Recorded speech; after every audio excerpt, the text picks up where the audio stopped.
Thank you so much for tuning in. Before we get started, I just want to tell you a little bit about Redmen Plus. The show will be starting in 15 seconds. Time me if you want. If you sign up as a Club Legend level subscriber, you get loads of content, loads of benefits, but one of the ones that is particularly popular is the 2 free items of merch every single season. Anything from our store, 15 seconds has got to be up. Onto your show.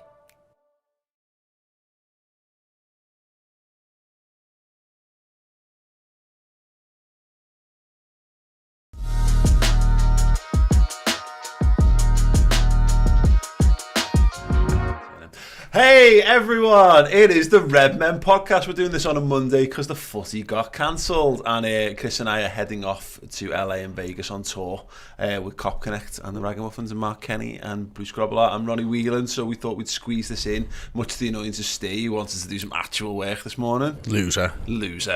Didn't want to do actual work. You said I literally wanted. You just literally said I wanted to do. I had planned to do work. The thing that work still needs doing. Yeah, I've just got less time to do it now. Yeah, so that's all it was. Blame the FA. We are going to be talking about Liverpool's footy getting cancelled at the weekend, some of the fallout from it and all that kind of stuff. We will not be going heavy in on the monarchy and royalists and all of that stuff. On that, I hope everyone is having a good morning. That being said, yeah, we will be doing that on Podcast Extra over on Redmen Plus later on. So if you want a more uncensored view of everything that we do and non-footy stuff, then come and join us on Podcast Extra over on redmenplus.com about 15 minutes after this podcast. Do you reckon it'll be as popular as last week's Redmen podcast? Extra? Yes, I do. Because you're on it and you're amazing. Yeah, and I might get me top off. Is that going to make it more or less popular? You ask the audience. Well, no, you've got to try things, haven't you? You've got the audience there. Let them know. Can we put up, Joel? Can you put a poll? Jesus Christ, that's easy to say. Put a poll and see whether it would make extra more or less popular if Steve promised to take his top off. Yeah, let's go with that. We shall. We have got some questions that are already geared up for that. From Indo Zimbo wanted to know which of the Redmen will be most successful if they had, and OnlyFans will be answering that on and plus in honour of Saskia, who isn't here this week. We do have a kick-off question though that is football related, and it is very topical at the moment as well. From Comud27 on Twitter says, if you could pick any current or former Liverpool player to be the reigning monarch, who would it be? Brackets, no managers. Robbo. Andy Robbo. Yeah. Bit of I think he could unite the nations.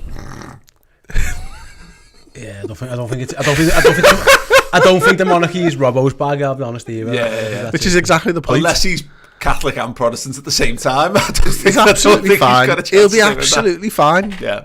I just think he'd be the king and consort. Apparently, maybe that's what they like making these titles up, don't they? I think he'd be like, his outfit would be more William Regal than Queen Elizabeth II.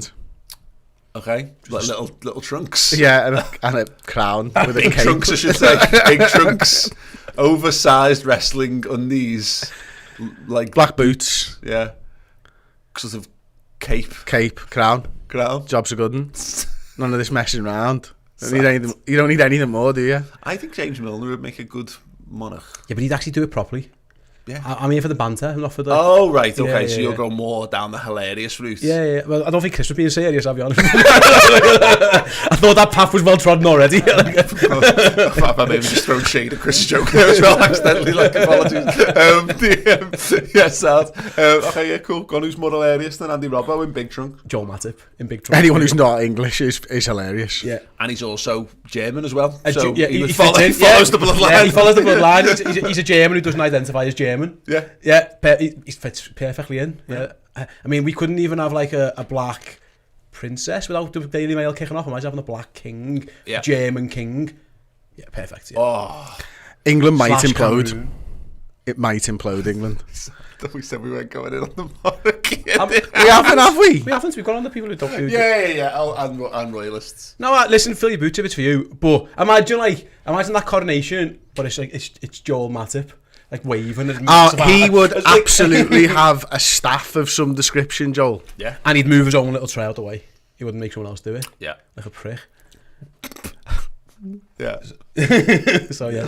Just trying to get to... I think waving no sausage fingers. I really think we're being a bit harsh on King Charles, yeah, I think he was just trying to get some blood in his fingers. or out of his fingers. No, we're going to stop. Like, you know what I mean? Stop. Okay.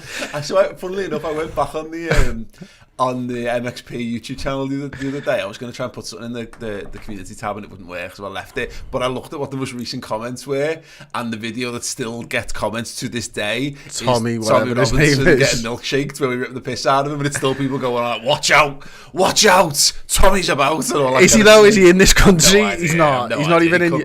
He's not even in Europe. Yeah, so yeah, I mean, I'm just saying, this is what we're opening ourselves up to here. Fair play, you're right. Fill your boots if you're all into it. Be into it. It's absolutely fine. I'm up for Milner. On genuinely, like, you know, I think he'd be good at it. Job. I think he'd be a very good king. He's got a well trimmed beard, so I think that fits. Yeah, he looks a bit. I think he'd look a little bit like the Tiger King thing from Robin Hood as well. I think he would wear like sort of a puffy cape, if you know what I mean. He's also well too old for the current job he's doing. Yeah. That fits in with the Monarchs. Yeah. Oh, God, yeah, absolutely. Yeah, perfectly. Imagine, right, going to the job centre at 73 and just getting a job. That must be, like, that couldn't happen in normal life, could it? No. Did you know? Not B&Q. That's true. Yeah. I mean, you can never find them, but they are there, I'm told, in the break room. Did you know that only the reigning king or queen of England don't pay inheritance tax? And that he inherited 500 million and obviously did about 121 million a year. Good for him. And he's the only person that doesn't pay inheritance tax. Like hate the player. like Saskia said last week, get your bag, girl. Yeah, absolutely. Get your bag, Charles. Right, sounds. Yeah, we're gonna get in trouble. Let's move on. Yeah, I know. We've done, it was going to happen. I've tried my best.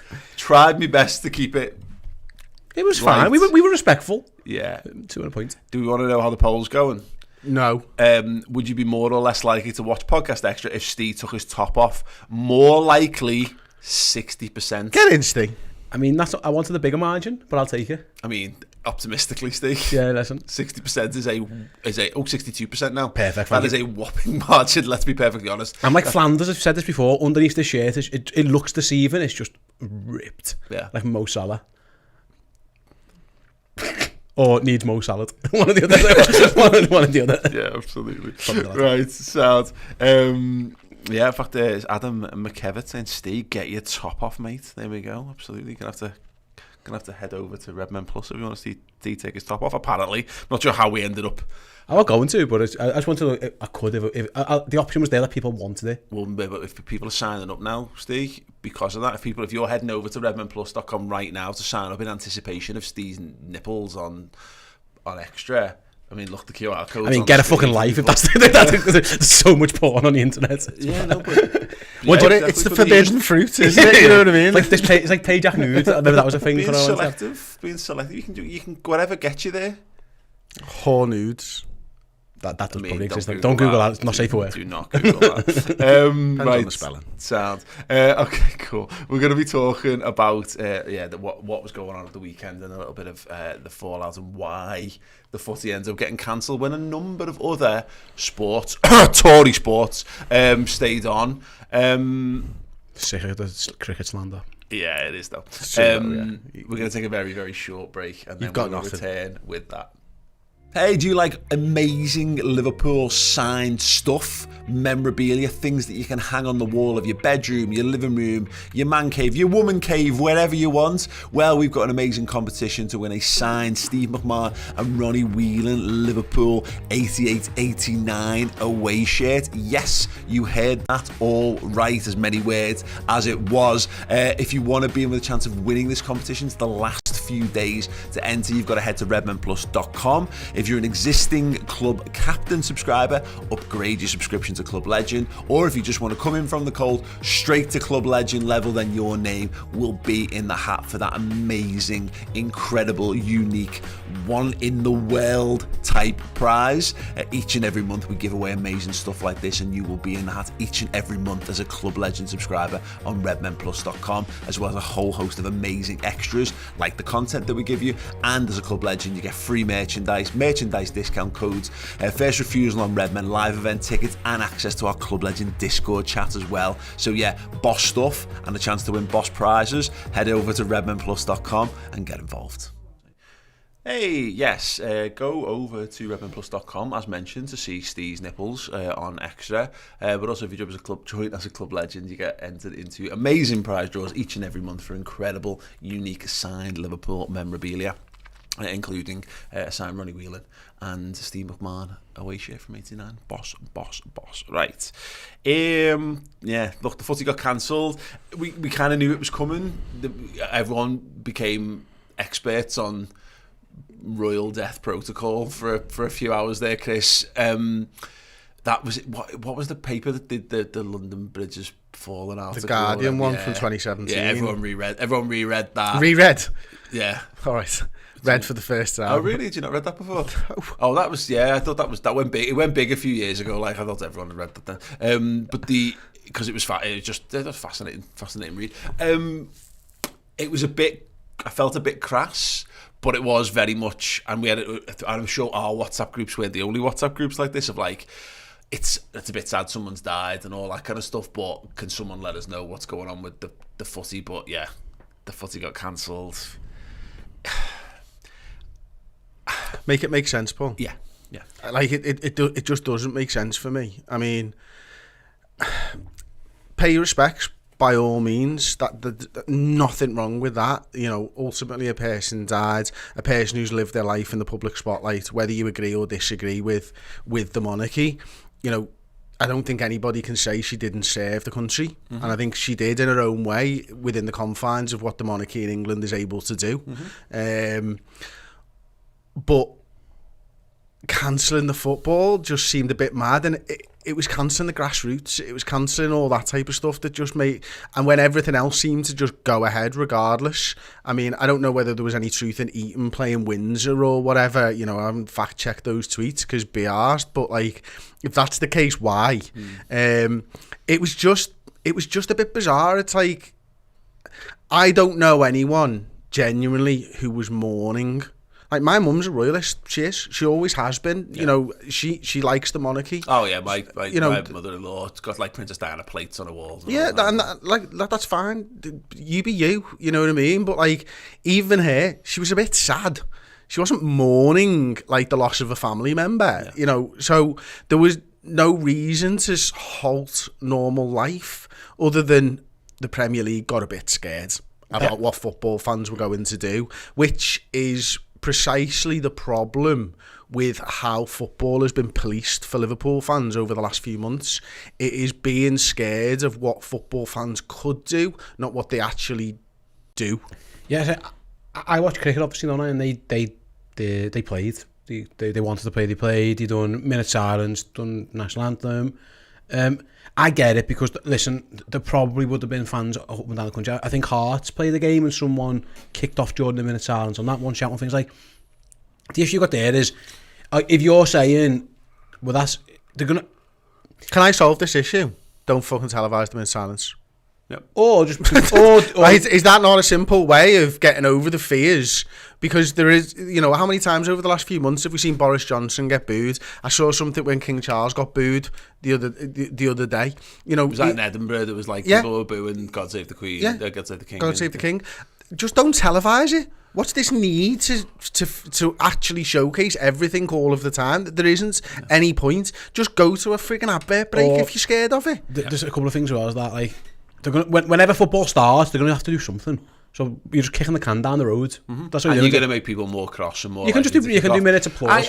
No, the thing of it is, the way to do it. The problem is that there would obviously be some negative response, I think, amongst Liverpool's fan base. There would, and I don't think I don't think you'd have 54,000 people booing a minute silence for the Queen. I just don't think you do, because I think at our core, I think the vast majority of Liverpool fans are respectful. Yeah, exactly. There's a time and place. There's a difference between booing the national anthem because you're not happy with the idea, the overall idea, and the ideology of the country and all that kind of stuff. But like when it's someone's died, it's different, you know.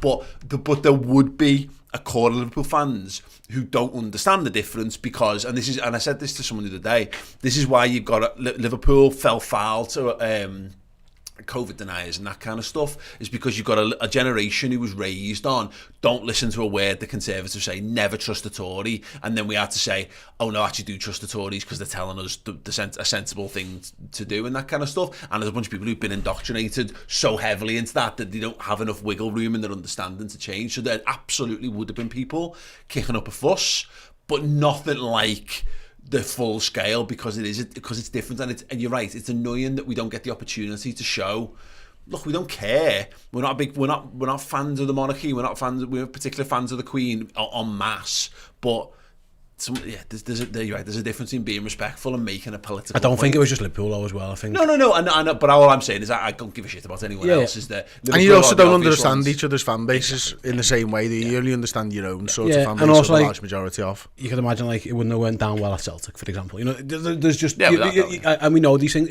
but they're gonna have to do something when the footy starts anyway. Because you can't just ignore it. So yeah, I found it mad. I think what happened, mate, is that they jumped the gun early, and then all the other sports were like, actually, no, that's not the best idea. Footy just went early with it. But the thing is, it was bullshit from the government again, and once again leaving individual institutions hanging them out to dry instead of just saying, right, look, let's just do this. Let's all be in it together. They went, no, you do you. But it was a bit like the implication of like, listen, I'm not gonna. You say to your kids like, I'm not going to tell you what to do, but just know that if your room isn't tidy, I'm going to be very, very upset. And it's like, oh, well, okay, well, you know, they took the passive-aggressive approach to how to handle it. And footy, once again, like it had to do during the pandemic, and it had to fend for itself, and got no help, and got thrown under the bus, did what seemed to be the right thing to do. And you're right, lack of communication or solidarity among the other sports. They all shit themselves and went, ultimately we can't afford to turn off for a weekend. And they're in a well easier place to deal with it. You know, footy's marred by a World Cup and all that type of stuff. They've got no other mad changes to their seasons. You know what else is mad? Like, with all due respect, like, she was 96. This was going to happen at some point. Yeah. Why wasn't there a plan? Yeah. There was a plan for the fella on the news will have a black tie, and this will happen, and that'll happen, and we'll have this music, and they rehearsed it all. Yeah, Hugh Edwards has been practicing in front of the mirror for weeks and weeks. And rightly so, because it has to be done right. This isn't a shock.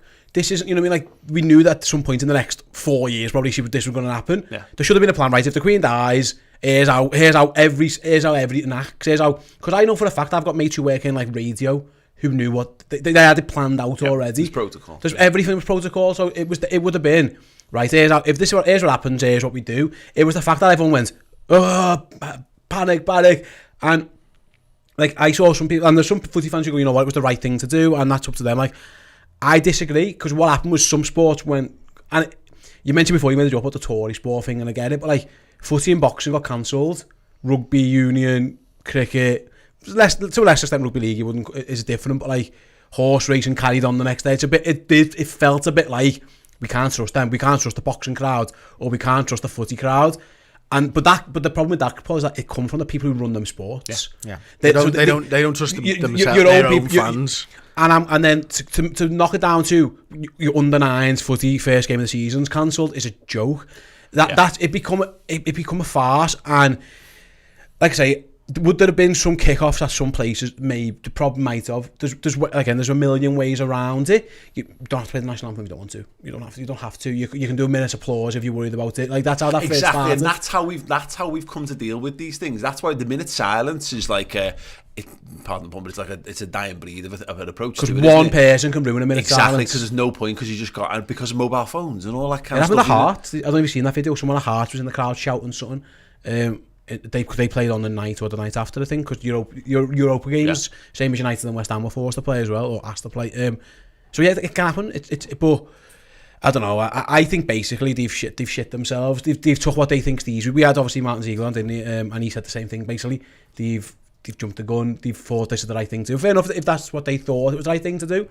All I know is that I think Stan Collymore and I think Peter Crouch tweeted something similar, that a better show of respect would have actually been to have 50,000 people in footy stadiums across the land. That's what the cricket did. And if you... Well, I had someone say, and I don't know whether it was either of those two, but, you know, for a generation of, you've lost a generation of children to it, because there's going to be tons of kids who would have been at football grounds this weekend or at football matches up and down the tier and down to grassroots, being told, you know, getting shown, you know, as a moment's respect, here's your chance in your, that's how it impacts your life, to show a moment of respect or whatever, or do whatever, show it that it's a significant moment, mark that passing. But instead, someone's just sat at home playing on their Xboxes instead, because you will be, because that's what all of us were. I didn't watch any of the other sports this weekend. I did stuff with my kids, and I, you know, went to the shops and went about my normal life. It actually didn't, just gave me a normal weekend. It was a nothing special weekend as a result of it. It's also brought more resentment about, because like, one of the things that people have problems with the monarchy, and I don't know, is, again, I'm kind of like blasé fan. I don't really care, like, but some people who are anti it are really like, we hate being told what to do. We have to act in a certain way, or we have to do this. You have to mourn, and here's how you mourn. You are not allowed to go and watch your footy team because that's disrespectful. It's like, I just don't understand it. It's just caused more angst and more people kicking off. We said this, and I said this, put this out on Twitter on the Friday or whatever it was, of saying, look, the longest reigning monarch of all time, 96-year-old, you know, all that kind of stuff. You know, it's a huge, historically significant moment in all of our lives. Everyone who's alive now, this is a huge moment. If you're old enough to be cognizant, then it's a huge moment in your life. So it deserves to be. Whether I'm not into it, like, but it deserves to be something, because whether we think it's important or it's important to you, it is important to the country, and it's actually important to the globe as well. So it should be marked. But you're right, it is a little bit it's a bit antiquated, shock, but it should be marked, right? But again, you're right, the lack of forethought and planning, and it's a bit like someone got a big book out from the last time. I went, right, okay, well, there's no protocols for social media in here, funnily enough. When he played last time? Yeah. When the King died last time, when she became, could he play footy the next day? And he marked it at the footy. That's what they should have done. I think if you asked the FA and the virtue signal, isn't it, is the problem, is that we've got this culture now of like people who need this and need it to be more and more and more and more than it is. Let people mark it in the way that they want to. But again, stop it all or stop nothing. I don't know if you know what I thought was the maddest thing of the whole weekend? She was just in a normal Mercedes. Like, for all the pageantry that like goes on, she was just, her body was just getting driven in a Mercedes like you'd see everybody else, which is really bizarre, isn't it? Like, it was a 6-hour journey, wasn't it, from Balmoral to Edinburgh and all that type of stuff, just in a normal car. Like, where's the gold horse-drawn carriage like that we normally wheel out for these types of things? Like, it was just really bizarre. I was like, what's going on here? I was like, it's mine now. This country's fallen. We're going to normal hearse. Are you kidding me? Like, what's going on? Where's the pomp and circumstance that this type of occasion deserves? You know what my thing is? I did watch a bit of the cricket, obviously, because I had no footy to watch, and a closet Tory, carry on. I'm not sure. And they did like subtle marks, so like, they didn't have advertising. They had black advertising hoardings, and like, you know, they got rid of all the, like, they had like the music in between overs. Like, that was West Ham did it. West Ham didn't play any goals on the screen. They didn't put no music on. They had like a screen with a thing on it. That's a better show of respect than just not playing the match. Because the next game now, it'll be, I mean, who knows what's happening with the Chelsea stuff and that, but like, it's gonna be. If you're worried about things kicking off, can you explain to me why that's a show of respect? What? But not putting the replays on the screen. Oh, I know. Because can anyone explain to me why? Go on. Yes, because it's like, it's too much jubilation, Chris. It's too much. It's all right to experience it in the moment, but the idea of like actively showing things that make people feel happy is wrong. See, I'd have thought that is needed more than ever in this day and age. I know. But no, it's a monarch, so everyone's got to be miserable. And also, like, it's in the big dusty book, Chris. Wasn't the Queen like a big sports fan? Yeah. Like, she loved sport. Like, she owned horses. Like, she went to all the sport. Like, she'd done as much as she could. Yeah. And I think, again, I'm going back to kick, it's my thing. Like, Ben Stokes, I want to play, and because on honour, like, that's our show of respect to it. All we can do is do our job with an armband on, and that's all we can do.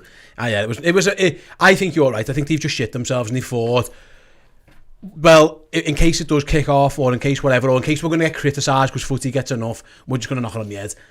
But all you've done is kick the can down the road. It's a bit like, You know, it's a bit like, one credit card, you just pay it off with another credit card. At some point, that bill's still due. Like, at some point... And you're getting a balance transfer charge as well. Yeah, and at big time, because it's gonna happen next week. At some point, if you're worried about whatever, you're worried about what's going to happen. If it's going to happen, it's going to happen anyway. Having 4 days off isn't going to make some people not boo at an anthem or not show respect. There will be, if Liverpool play, I know for a fact, and it'll be, the world will be watching, and there will be some people who do something. It just will happen because that's just the way it is. I think it'll happen at other grounds across the country as well. Yeah, I don't understand why you just kick the can down the road. It makes no sense. Yeah, fascinating stuff though. And yeah, we got a weekend off. It was fine. But it was mad. It was just walking around the shops on Friday, and then I think just like there's like these big, like video screens up with their face on and all that, and it's just like... The music in Tesco was very somber. Oh, honestly, yeah, that's because it was like a mad, like really mad, like strings misery music in the little Tesco's by ours. It was surreal, but again, it's that thing of like, it's all right. You can't go out and have and do it. You can't go to certain jobs that might bring people happiness, but as long as it doesn't tank the economy in any way, shape or form, make sure all the shops are open, make sure everyone's still going to work, make sure everyone's still doing all this and that. Like, bollocks. Why are they going to work thing? Like, why is the footy off and yet everyone's made to work if they're all morning? Yeah, I know. Baffling. Because it makes you miserable. Did you see the tweet about the fella who was getting a train to London? So he said, picked a bad day for wearing all black. And like people kept coming up to him, giving him like a little curt nod and stuff because he thought he was just going to a machine head gig. Yeah, absolutely. Right, Sal, we're going to be talking about the week ahead. Whether Ajax will be going ahead, will Chelsea be going ahead as well, and a few other bits and pieces. So make sure you stay tuned for that very short break from us, and then we will return. German Scousers is a brand new documentary on Redmen Plus that explores the connection between Liverpool Football Club, its city and the country. From the Beatles' days in Hamburg to Jurgen Klopp's reign at Anfield, there has always been a strong connection between Liverpool and Germany. We meet Andre Vocal, founder and chairman of the Berlin Reds. We want to bring this whole thing to your region in Germany. It has to be something special. And it always is. German native and adopted Scouser Peter shows us around Hotel Anfield, an incredible establishment that hosts Liverpool fans from around the globe each and every week. I definitely qualify for the Scouts passport by now. Stephanie Hempel takes us on a tour of Hamburg, where Liverpool's most famous sons, the Beatles, honed their craft in the 1960s. Liverpool and Hamburg, these two cities really gave the world the most beautiful music. And the Totenhausen rock star and close friend of the Klopp family, Campino, shares his stories of Jurgen, including partying with him in the aftermath of the defeat in Kiev. Madrid and all the fucking luck. We were all completely drunk. We were not really knowing what we were doing at that time. It will be streaming exclusively on redmenplus.com from September 21st. So head over there, sign up and experience the German connection with German Scousers.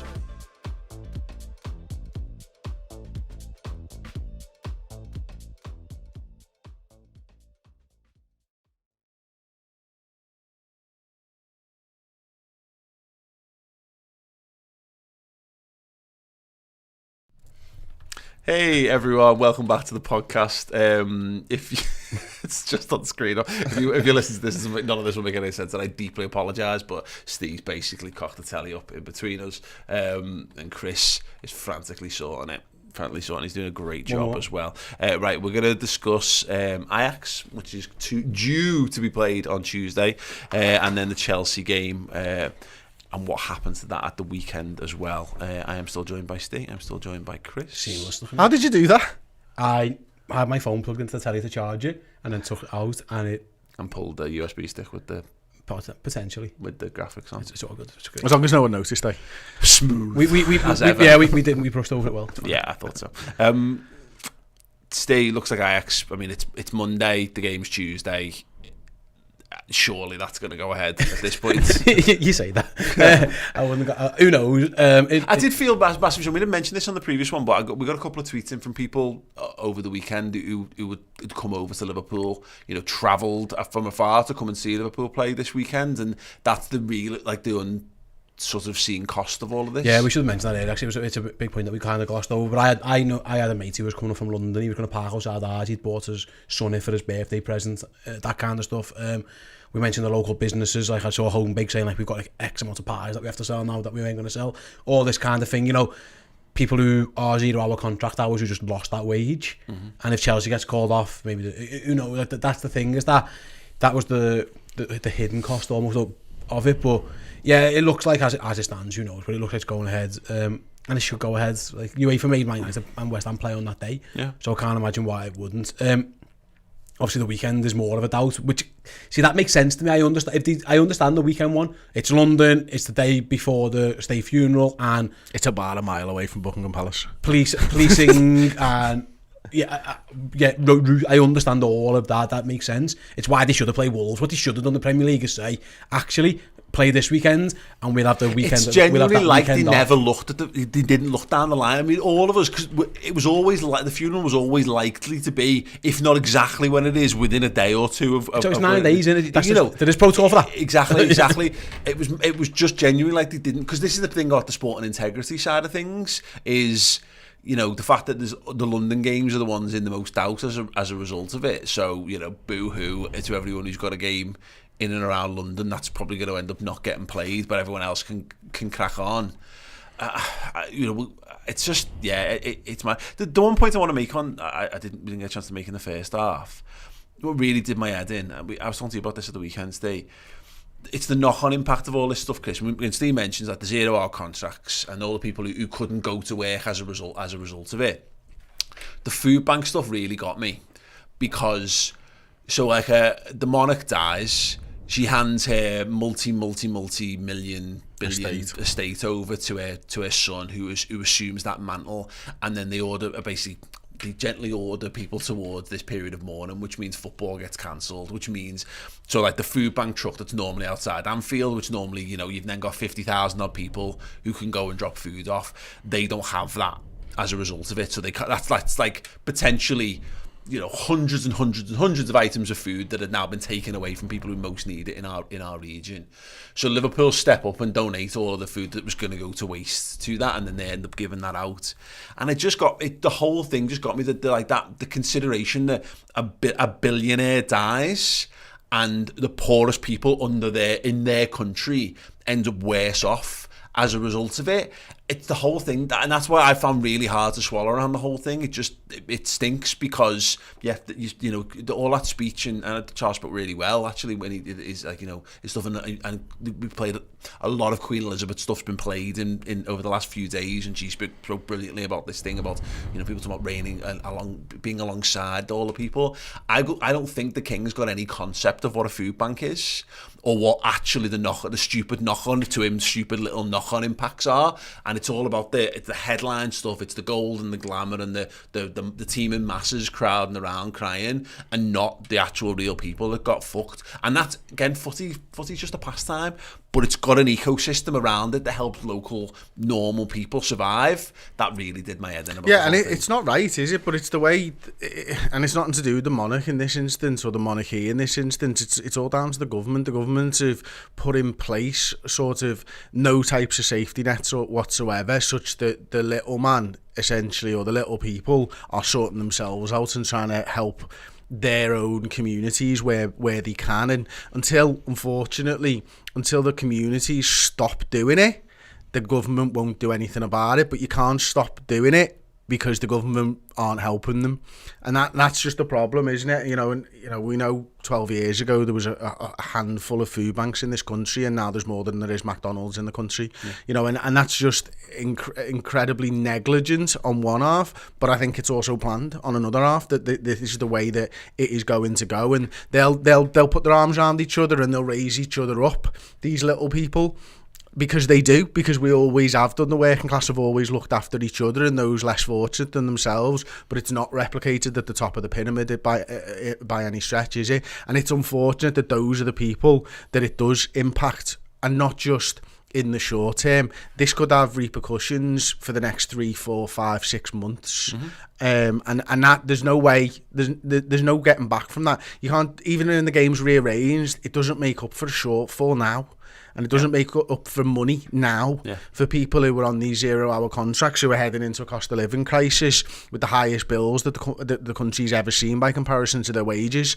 You know, you're just ending up, people going to spiral into more and more debt, more and more food poverty, and there's nothing that's going to be done about that in any way, shape or form. And it's quite frankly scandalous and disgraceful and disgusting that we live in this country. It makes me really angry to even want to put my name to this country. Yeah, no, like it really does, and it's nothing to do with the monarchy. That's just the way that the government runs the country. Yeah, again, it's just that thing. Everyone's lost in the pageantry of how glorious it is to have all these mega rich people, and it's just like, again, it's the people getting downtrodden the whole time.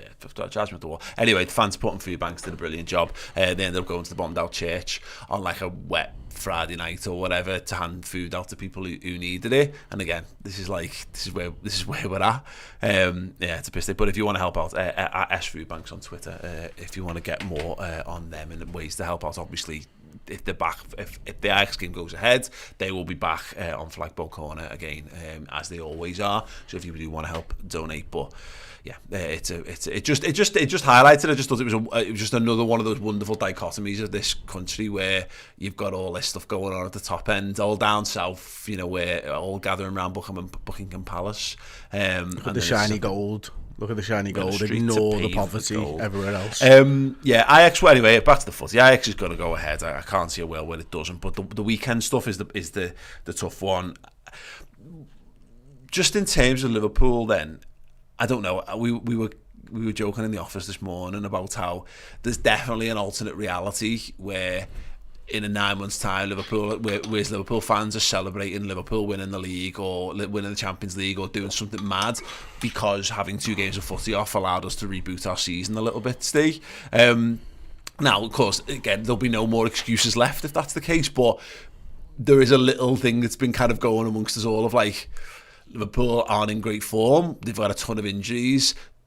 It's not great because you're going to have to play them fixtures at some point down the line, but you'd rather play them fixtures hopefully that you with a few more players available than not. Yep, and that's from that point of view, it's probably worked out. I put on Twitter, I think it's a disgrace. I had loads of people go back saying it's actually a good thing for Liverpool. Don't knock it. Can't think we could do with this if it's, you know, getting a few extra players back, getting Jürgen on the training ground for a full week, working with them. Because obviously we know that when the game got called off, Liverpool trained on Saturday again ahead of Ajax, so now they've had a week to prepare for Ajax rather than like 2 days that they would have had, or 1 day training essentially. So yeah, in that way it's worked out okay. Again, my sense is that we're going to play Ajax and then not play Chelsea, so then you get another couple of weeks off and there's an international break. So that's where, again, it's the sporting integrity thing comes into question a little bit on that as well. Like Rangers have had their game moved 24 hours, so they now play Napoli at home with no away fans, and then that means no Rangers fans are going to be in Naples. There's all kinds going on. The issue is, mate, is that having lived through the pandemic, we've all just accepted and we've all learned to roll with the punches. I think footy teams and footy clubs and footy organisations have too. Like, you know, if we can get that bad, we can just cope. Like last season, just games getting just gone, like called off COVID cases, and we were part, you know, Liverpool, Arsenal gets cancelled because of COVID cases, and then Leeds don't play for like 4 weeks or something, unless they don't play forever, and then they come back, Leicester come back, having had a month off and play our reserves because we've been sporting integrity's been gone for like forever since the pandemic, so no one gives a fuck about it basically. So on a purely footballing point of view, I don't think it's a bad thing that Liverpool didn't play at the weekend and got a full week to get players back full, because not only would the lads, obviously they got battered in Naples, they got absolutely, but they got ran ragged as well. It wasn't just they got ran everywhere. If it means that some of those have had the tank topped up, so that they can now play Ajax and then if needs be Chelsea, because at some point he would have had to rotate. He might not need to. He could pick his best 11 for Ajax and then think, either if Chelsea goes ahead, well, I've got 4 days of recovery, so he can play his best team twice now. He wouldn't have been able to go Wolves, Ajax, Chelsea. The only slighted thing on this is, because I'm not against them being kind of battered a bit, because they deserve it, and that we've missing the Wolves game, they have missed that opportunity to be like, you give them a bollocking, you do whatever, and then you send them all back out again. They've got a point to prove, and it's going to get about excuses. We're reaching that point now where there's lads coming back from injury that was starting to bring to an end. We haven't got enough players to play excuse. Now they'll have had extra rest and extra training time. The margins for, and I think just in terms of how much leeway we're going to give them, gets less and less. Whenever Liverpool, obviously Ajax will be a thing, being Europe will help, but when the league footy returns, they've kind of got to kick on, because there'll be no more excuses. Yeah, and listen, look, Liverpool, I think, have got the biggest job while these fixtures are going on, or being cancelled, sorry, because I think we fundamentally got to change something moving into the next Premier League game. But everybody else has had this time as well. You know, that up to this point right now, everybody else has had that time to work and get better and improve. So you've got to get better than everybody else. Betterer than everybody else. And that's a difficult thing to do. You know, everyone else has got good coaches, and they'll be looking to improve, and they'll be looking at the little things that they can tweak. So you've got to actually gain and overtake. And that's where you've got to look at it and go, well, is it enough time to fundamentally change? Which is what Jürgen kind of alluded to. You know, whereas everyone else might make sharp improvements by tweaking here and there, you might have to make a fundamental change. Yes, it's going to help you in that regard, but it might be one step back to take two forwards, and there's going to be no time for that, because Liverpool fans and fans around the country are looking at it and going, well, they didn't use their time well enough, you know, if that's the case. But also, I just wanted to say, slightly off topic here, but this is the problem that football has created for itself, whether it be FIFA or UEFA, by moving this World Cup, because this season is held together on a shoestring right now, and there is no wiggle room whatsoever. So when the other sports are looking at it and going, well, we can afford to maybe, if we want to change things, football have backed themselves into a corner where they can't. And that's they should recognise, after seeing the last season and the season before, that they need wiggle room. They can't just blindly go into this, because what happens in the middle of the winter if there is another massive surge of COVID? Because it could quite easily happen. The World Cup will be the World Cup might not go ahead. You know, the fixtures coming back in might all be changed. What happens here? There is absolutely no wiggle room anywhere for football in the UK right now, and it's mental to think that they've gone into this season off the back of the last two with nothing up the sleeve. Yeah, I think he's right. You're spot on. And going back to from what I think is a positive is that I don't think Liverpool had the resources or the form or the fitness levels to win Wolves, Ajax, Chelsea. I don't think they would have won all three of those games. They probably would have beat Wolves, and then the other two, who knows. But that's the one, again, positive, you say that in knowing exactly the implications of it, is that you can pick his best 11 now. I don't think Liverpool are playing well enough where you can drop lads in who aren't in your best 11. Even the best 11 aren't playing great. So at least he gets to play them twice, because I don't think the backups are we're winning all those games. There's just a bit more rehabilitation time. There's a bit more integration time. There's a bit more time to work on tactics and stuff. Because you're right, because it's just the teams felt so disjointed in what they do that it's not going to hurt. Because you don't get that. You're playing 2 games a week. Famously, they go on about this. Is you recover, you do a bit of video work, and then you're into the next game. That's how it happens, and it works for Liverpool, and it worked for Liverpool because they were up and running. They had the core of what they did there, so you could afford to roll with the punches once you've got your core in place, because it feels like our core's been undone and everything else is fallen by the wayside as a result. But you know, it's things like Arthur Melo will have had a bit more time just to train with his teammates, means he's more likely to be able to make an impact or be involved, if nothing else. And we're closer to, you know, if we don't play Chelsea, it means that, I mean, you can never predict what's going to happen in January, as we've kind of said. You know, we might be in the midst of another injury crisis, and we'll be cursing the fact that, oh, look at how many options we had: Thiago, Arthur, Harvey Elliott, Fabinho. We had all of them available when we've got like Tyler Morton being recalled from loan as a one-man midfield in February or whatever. But hopefully you've got to take a negative and spin it into a positive. And that's the difficult thing for me. Like, I know I'm being negative here, but if Jürgen is truly thinking about changing, 2 weeks ain't enough. It's not going to be enough. He can't change. I know he's hints that he can't. It's too late. He can't change. It's got to be little fine tweaks. It's got to be lads playing better. And he, when he mentioned, we're going to have a little look, and he hinted at a couple of changes. There isn't a change you can make that it will solve it all that big, and you're right. You'd need a whole pre-season. A lot of it's going to depend on getting your best players. So, for example, you mentioned midfield. Fabinho, there's no way Fabinho could do 90 Wolves, 90 Ajax, 90 Chelsea. It's not going to happen. We haven't actually got another DM. Arthur Melo, maybe. At least now Fab can play Ajax, Touchwood, and then play Chelsea if it's on, and play both of them. That's the thing, because we are not good enough at the moment to rotate, because we're not we're not. It's that simple. Yeah. We're actually quite crap. So the more chance you can get on the training pitch and more lads we can get the tanks topped up, you know, like you put the extra £10 petrol in to get you back to a full tank. We need it, Paul, because I can't emphasise that Napoli game when I don't go over it. It's not just going to fix itself. It's not like this will all click in a minute. Yeah, absolutely. If I was Jürgen, I'd have a video of the Napoli stuff. I'd have it all cut up, and the bit where they showed absolutely no desire, so there's loads of it, and I'd have it playing every day on a big screen in Kirby. The good thing.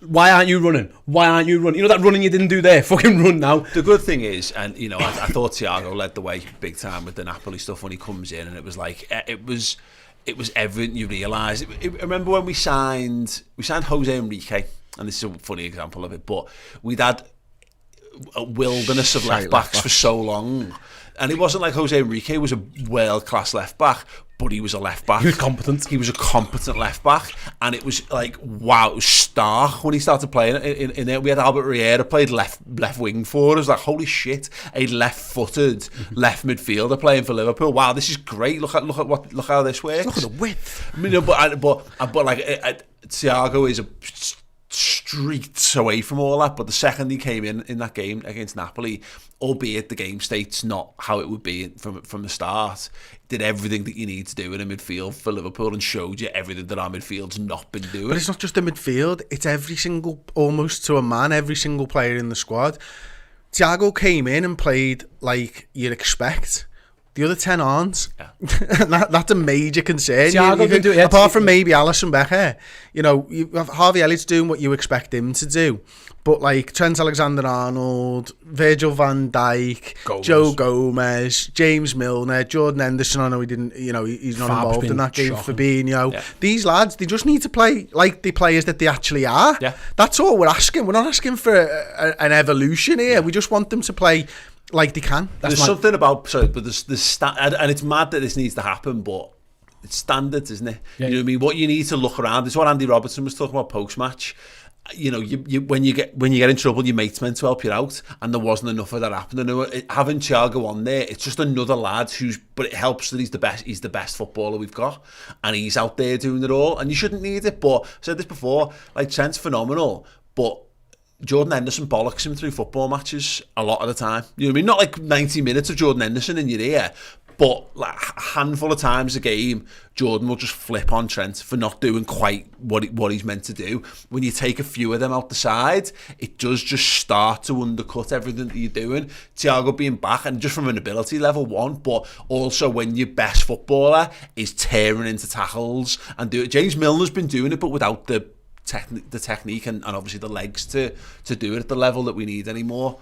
And everyone else somebody needs to just grab the team and go, come with me, we're going to make this all right. I think Chris made a good point before. Like, there's a lot to go on. Some of it is tactical. The main thing for me is that they haven't got the legs to press, and when you can't press and you play a high line, suicidal. Because there's no pressure on the ball, it's a ball over the top. So if he's not going to change, he needs the lads to be fitter and just play better. Like, I understand that there are issues with Liverpool, and everyone just goes, the midfield's crap, so Liverpool are falling to bits. To an extent, yeah, but to an extent, the midfield being crap doesn't stop Trent running 5 yards back to get into shape. It doesn't stop Joe Gomez just bottling tackles, like getting shrugged off the ball by wingers. It's a negative spiral though, because it all links in together. And it does. And it's like, you know, we said Trent's running back or not. But where's the epicentre? The midfield. I think the desire is the epicentre. I think it's the legs. I think they've got no legs. There's a reason they're not running, and listen. I think there's 100% issues in the midfield, and we know that. And again, it might come back to the injuries, it come back to quality. Liverpool went into this season, Paul, banking on when they're all fit, we're great, but you're banking on Naby Keita, Alex Oxlade-Chamberlain, and Thiago to stay fit, and Jordan Henderson to stay fit. All the best. It's not they've done lots of like. I say this sometimes. The best way to gamble sometimes is actually to just pick even odds. And if you bet on like 10 of them and 6 win, you're in profit. Liverpool had odds on all, like really tight margins, and they lost them all. Yeah. Because they were 50-50s that could have went either way. But who's shocked that Naby Keita's injured? Who's shocked that Thiago done a hamstring? Who's shocked that Jordan Henderson got an injury? Who's shocked that, you know, Joel Matip picked something up because he always like oh my God, Oxlade-Chamberlain's injured. That wasn't like that never happens. Yeah. You know, like these things, they gambled on all these and lost. And as a result of it, they can't play how Jurgen wants to play. Yeah, my point on this is that, again, it's not, you can't put your finger on one. If you're going to put it on anything, and it's what I was saying for a week now, it's in you'll put. I'm happy to put it on injuries broadly because it's the big one, and it's led to a lack of fitness, a lack of freshness, mental fatigue, and all that kind of stuff. And then that's compromised a lot of performances. But it's like the Trent thing, him not dropping in a yard or two and also because he's the kind of player, he's waiting there because he wants to go and make the game happen the other way, and that's not right. He needs to get the other stuff box first. They all need to sort that stuff first. But Fabinho could not tackle a man to save his fucking life in Napoli. Virgil van Dijk looks like but it. It was no, but like it was. I'd never really paid attention. I'm aware that Fabinho's not played well this season, but like it was frightening how far off the pace he was. He got nowhere near anyone all game long, and it's the. You're right, and Virgil van Dijk then falls into it, and then it just becomes like that thing of like, oh fuck, because if your defence is sound, then you can figure the rest of it out. But everything's falling apart because you're right. We are required to put a hard working press on in midfield, and our midfield is neither technically good enough to try the other thing, and it's not physically good enough to do the old school thing, and it's not balanced enough to do somewhere in between, which is what we've kind of gone through over the last year or so. I said it. In Old Trafford, Henderson, Milner and Elliott is not a good enough midfield to win at Old Trafford, and Fabinho, Milner and Elliott is not a good enough midfield to go and win in Napoli if Fabinho is going to be as shite as and off the ball as he is, because Milner is fine, but he should never start a big game of football for Liverpool. He can come into any moment of that game and help out. He's meant to be 7 or 8. He's not meant to be number 1 or 2. Yeah, maybe. And this is all. But the flip side is sometimes the Liverpool system has let them down, and you know this. You do the stats and stuff, Chris. Is that what bails them out is the good lads play good, and it just bails you out. Like the goalie will make a Walesy, or Van Dijk has somehow been left 3-on-1, but he comes out of it. Like sometimes your system things can go wrong, shit happens, it's footy, but your good players step up and box off. But that's a build up of being brilliant, and then you can get away with some shit when you've got an aura and it can be in the entire game. I've seen Liverpool get played off the park and win 1-0. Yeah, like, but in a spell when you've been brilliant for 10 games. Yeah, exactly. But the system will always let teams run behind us. It will. So at some point, Joe Gomez has got to run back to his own goal and deal with it. That's going to happen, even if Liverpool mates are. I think a bit's been made of Joe Gomez, to be honest. He had a bad game. But I'm just. That's what I'm saying. Just in general, because the whale fell apart in Naples. That's the point. Is that it has been crap, and the system hasn't looked great, and we don't look balanced, and there's legs and there's injuries, but. You know, if everyone was just 20% better, if Virgil wasn't standing like a fucking statue and just throwing himself at Jadon Sancho, or if Joe Gomez just kicked the ball out to play, you know, like Liverpool, I was looking before about like the XGs and all that, and it's again, it's like Andrew Beasley said, Liverpool are the only team who are like based on XG 4 points or more worse off than they should be, and that all comes from individual mistakes of lads just not doing their job properly. Whether it's both ends of the pitch, so lads not scoring chances they should score, or letting mad things happen. The system, it was never going to be perfect. Liverpool lost a world-class player, Sadio Mane. They've had loads of injuries. They're trying to sort shit out. When that happens, what you need to do, you need to get by your good lads playing great. They haven't done it. But even so, I mean, going back to this point about the injuries and stuff, the injuries that have really hurt us is Diogo Jota, is Ibrahima Konate, and Calvin Ramsey, to some extent as well. And these are actually 3 lads who've been brought in to take the team up a level. These are the ones that have been added, so we are still relying on other people. It's actually it's the ancillary ones around it. If Diogo Jota starts the season, you've got a 20-goal a season striker available in your front 3, and it covers up a multitude of sins. Whereas everything, it's just a fucking nightmare. Yeah, but we've got a 30-goal a season striker who's not looking like a 30-goal a season striker on our side. Yeah. So it's more than just having that. True, it's more than it's got to be more than that. And we've also got a Diaz lad who looks like he's on course for 25 goals a season. Who looked like he was on course, play the whole season last year, get 10. Yeah. So it's mitigating circumstances. Yeah. You know, when you look at. And this is where I agree with Steve about the injuries, but I also think it's desired as well, because you can't tell me that Trent Alexander-Arnold can't run 5 yards. Mm-hmm. You can't tell me that, because I watched him play another 30 minutes and run loads more. Yeah. Like, that's a concern for me. That's like, that doesn't come down to the midfield. Yeah. Exactly, that doesn't come down to midfield. That's not legs. That's are you going to do your fucking job? And do you have the heart and desire to do your job? We didn't see enough of that. That's the biggest concern for me, because you can be good at football, but if you're not willing to do what's needed, you're never going to win games. It's a chicken and egg thing with that, though, isn't it? Because I think that comes when you start. It's like accepting that it's fucked. When you think, well, it's going to happen anyway. That's not us. Exactly. Where's the mentality monsters? Exactly. But and I say that's what I mean. I think that's a symptom of the problem, is that we're not as all-conquering as we are, and all of a sudden you've got to dig deep, and it's like... It looks like they feel sorry for themselves. That's what I said to you on the other day. It's like, things are going wrong. Things went wrong a couple of seasons ago. Things went wrong when all our defenders were injured and our goalie had to score a goal. Yeah. But I never felt in that season Liverpool felt sorry for themselves. I felt they were shit, and they'd run out of players, and it was broke. But I never once thought they don't care, or they're wallowing in this. Yeah. I feel at the moment, and it was only rarely in Naples that I saw this, and again, it's one off, so like you can't go too heavy on it.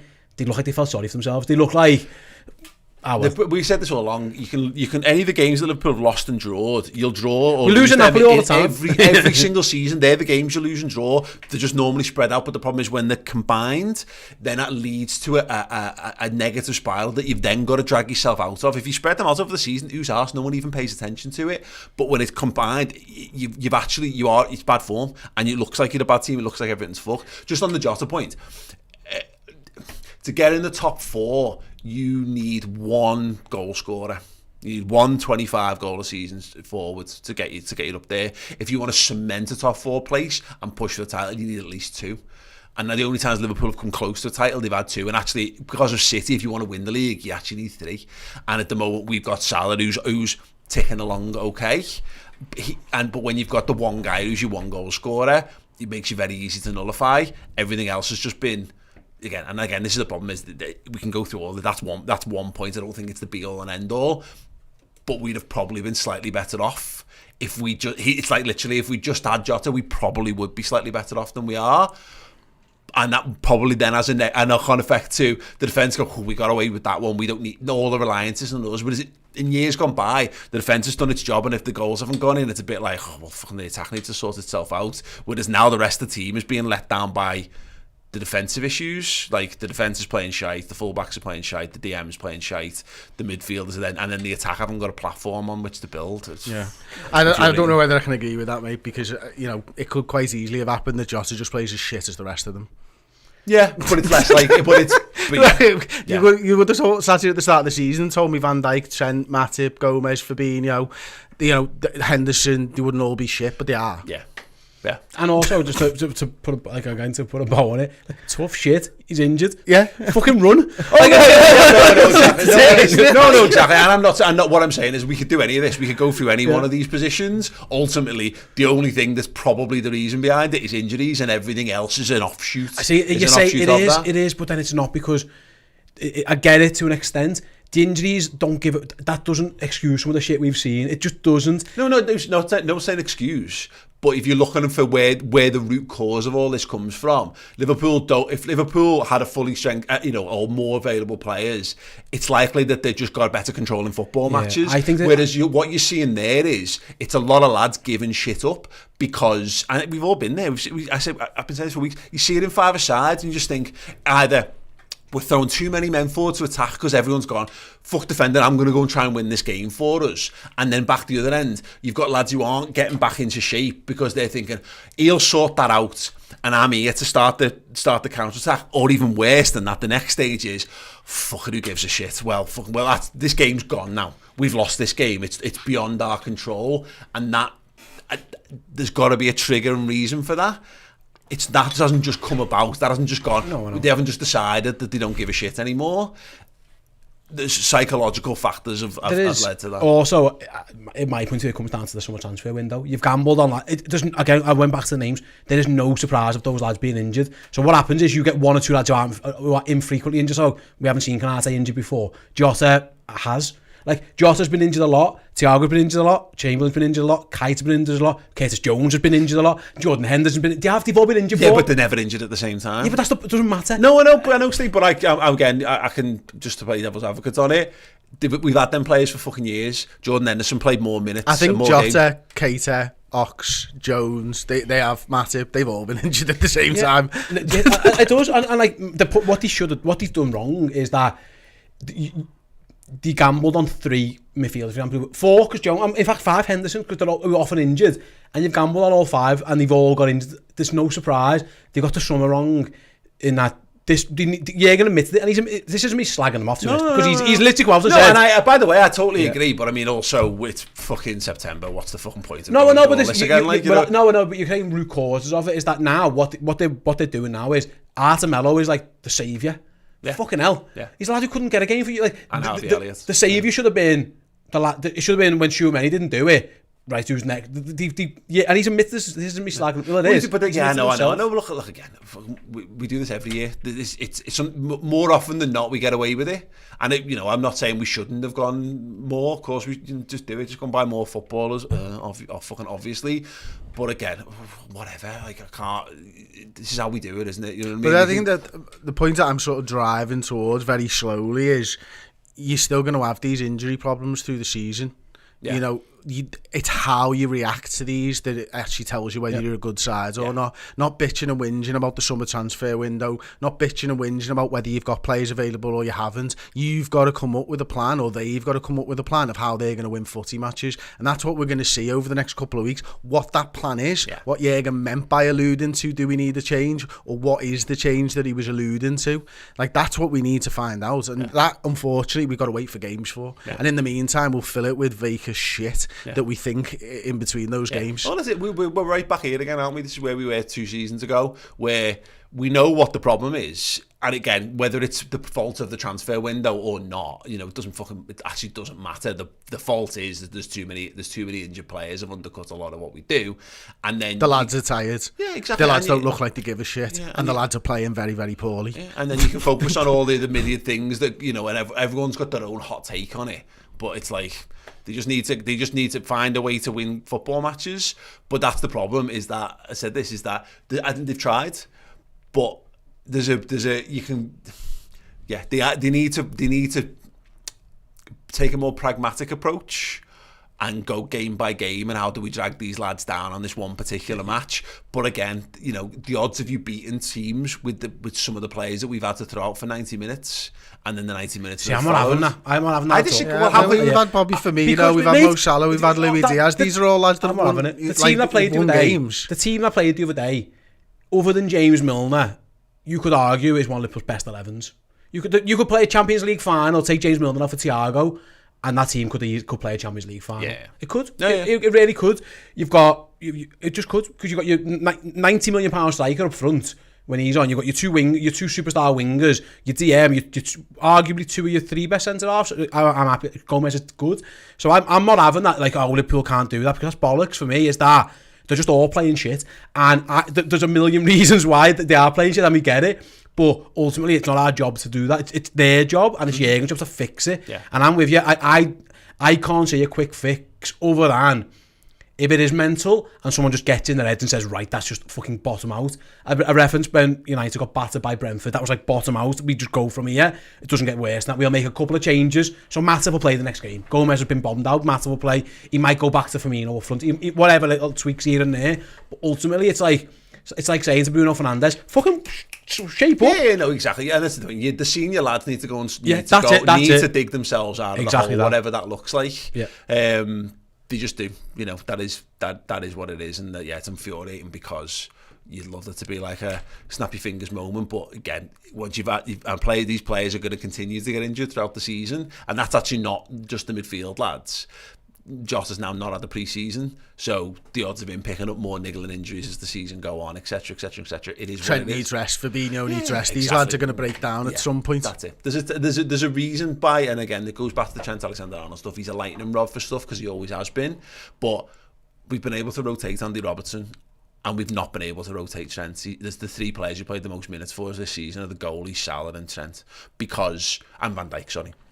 And because actually we've not been able to rotate any of those players because of all their understudies are fucked, or the understudies are covering other positions in the team and blah blah blah. You know, it sounds mad, but said this: the biggest mistake Liverpool made in the transfer window in the summer was not necessarily not buying a midfielder; it was probably letting Nico Williams go, when and not recognising that Calvin Ramsey had an injury problem because they brought him in as his understudy and he's not been able to train with the football team yet. So our most pivotal player and how we play has got no help whatsoever, and that is undermined by factors outside our control. In the team, Kanate, Kanate. That's a freak. I was there for that the Strasbourg game. He just lands funny, and he's been out since. Massive. And then Milner's then playing in midfield because of all the other stuff that's done. And Gomez can't play right back to the rest. Exactly. Look, whatever. Look, you are right. We can't get into it. Ashley Fitz sent a super chat in. He says, podcast extra last week was gold. Keep up the good work. Let's hope Liverpool can get back to the levels you guys are setting at the minute. Thank you so much, mate. That's lovely. That's cool. Yeah, very much so. Buy a midfielder. The poll, buy a midfielder in the past, you pricks. Go back on your DeLorean, Jürgen, and get fucking more midfielders. There's 10 midfielders on the books, and I get it that with all these we're going to fight prone, I get it, but again I there's a point where I have to let go and I have to put my trust into people who are supposed to know more than me, and someone's done the calculations there and they've obviously got it wrong, and I understand. Look, Hagen, they all get injured at different times. But it's like there you go, we're fine. Come on, look. It's mad, isn't it? It's mad. But we had 4 centre halves, and 3 of them were injury prone, and no one ever went, we need 5 centre halves. We had 4 and we managed to get through. It was fucking until we didn't. And then we got rid of 1, and then that was fucking stupid. When we decided 3 was going to be enough, was more on it. Okay, 10 midfielders though for 3 positions. I don't care how injury prone they are. It should be more than enough to get you through it. Sure, they've made mistakes. We'd all agree they've made mistakes, but the flip, that's irrelevant. Now we'll get to January. You can't fix that till January. Yeah. So like Chris keeps saying, it's on this lot, it's on the manager, the coaches and the players to fix it. You can't just buy someone out. So tough shit. They should have bought someone, they know that. They've begrudgingly done it. If he's good enough, we'll find out. It could be that Artemello's brilliant and sort boxes loads off. Thiago coming back will help. But it's ultimately, you can't look for excuses when you're in these, because you can't fix Thiago's the one though, and circling all the way back to the point at the beginning, he looks like he's in form already, and he is the most influential player Liverpool have. Yeah. And it is on his shoulders whether Liverpool improve or not. We've said this for a couple of years, and look at Jordan Henderson is maybe we're starting to see creaks in his abilities or whatever.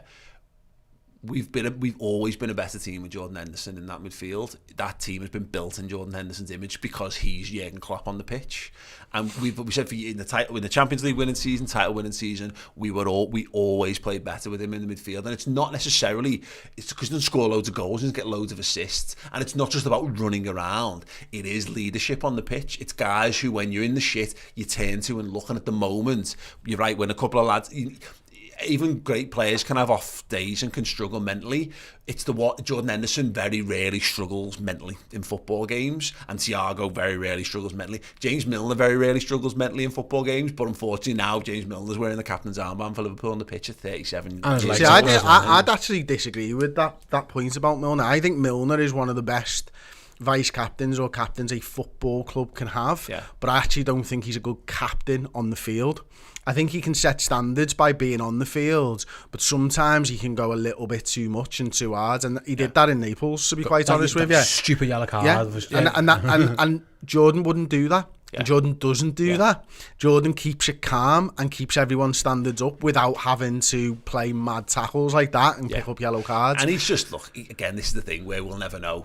Does he make those? Is he better 3 years ago? Are these less issues? He's fighting against himself. He's fighting against his own legs. He's fighting against probably about 6 of our starting 11 were better 3 years ago. Yeah, and that's a whole other conversation, to be quite honest with you. But Jordan Henderson, in terms of him creaking and stuff, I also disagree with that. I think when you see what he does on the field, he might not light up the highlights reel.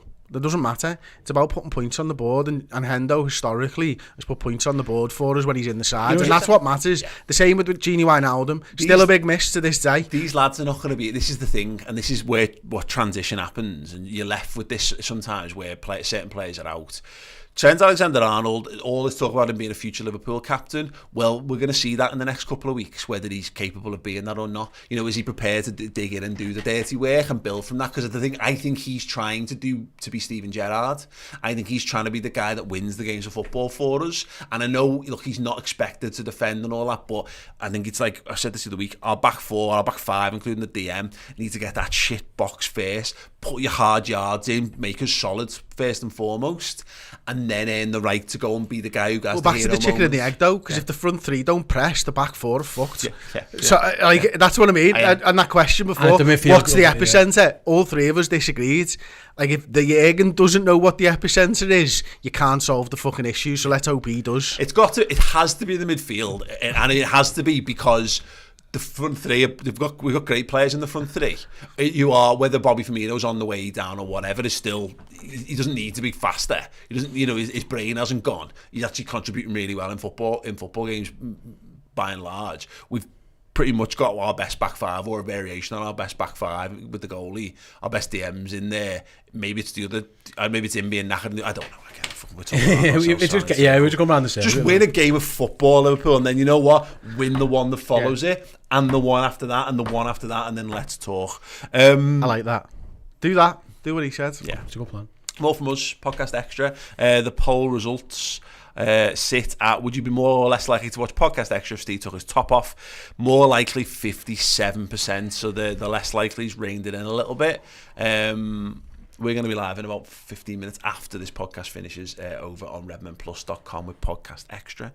We're going to be chatting more about all the stuff that you all tell us off for talking about on the actual podcast. The government. Yeah, and the monarchy and probably religion as well. Can I just say, I don't think we solved anything in that chat, but I enjoyed it. No, but you can't solve any of it, can you? That's the I found the root cause is Jürgen needs to find out what the problem is and recognise it. We agreed to and the lads need to win 4 games on the bounce. Sure, yeah. That was the job done. Fucking easy, this football manager. Yeah. Make your podcast could have been a bit shorter. Like Jürgen, make your lads play better. Lads fucking play better. There you go. Done. Simple. Agreed. Agreed. Let's move forwards. And we should have bought a midfielder in the summer. I mean, obviously. Yeah, more from us. Podcast Extra, redmenplus.com. Hope to see you over there. And Alison's got great hair. He's got great hair. Okay, I think he's grey hair. I was like, he probably has after this opening to the season. Like, right, cool. More from us. Check us out over on Plus. We hope to see you there in video and in podcast form. You guys are amazing, and you guys are amazing too. Especially you, Steve. Great to have you back. It was a pleasure to be here. Yeah. See you all soon. Bye. Get closer to Liverpool Football Club and the magnificent city of Liverpool over on Redmen Plus, our Liverpool streaming service. Documentaries, features, more content from the Redmen studio, and you can learn deep and in-depth knowledge from experts, journalists, and cultural features going to get you close to the football club that we all love. Head to redmenplus.com.